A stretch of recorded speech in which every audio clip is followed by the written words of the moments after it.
Ada was very pressed after she finished eating her food and urgently needed to ease herself.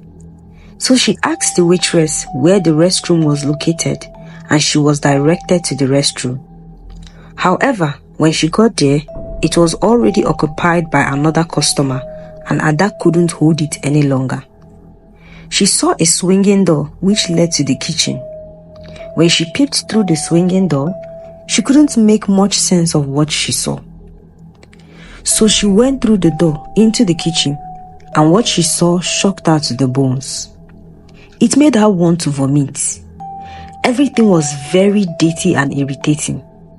There were a lot of dirty dishes piled up beside the cooking area.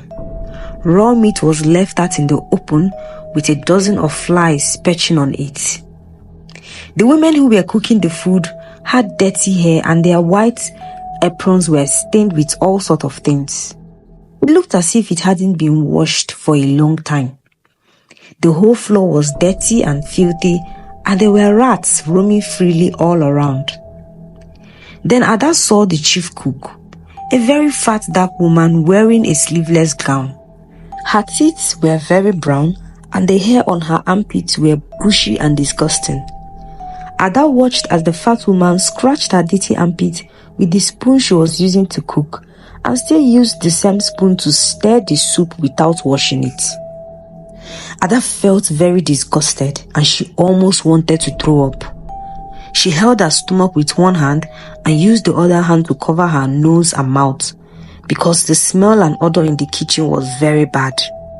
She went back inside the restaurant feeling disappointed and irritated at the same time. When she left the restaurant, she rushed outside to vomit all that she had eaten. She couldn't believe what she had just witnessed. Ada grew up getting used to buying food from different restaurants because she was too lazy to cook at home. She knew all the best and latest restaurants and buka joints in the States and she had eaten in each and every one of them. Every night, she would pick a new restaurant and patronize them. Her friend Chisom would often try to advise her against eating out all the time. Chisom would tell her, "Don't you know it is cheaper and safer to buy things at the market and cook for yourself? Why do you always prefer to waste money on buying cooked food outside the house?" But Ada refused to listen to Chisom because she didn't see anything wrong in buying food outside. She was already used to eating out because that was the way she was brought up. When she was still very little, her parents were always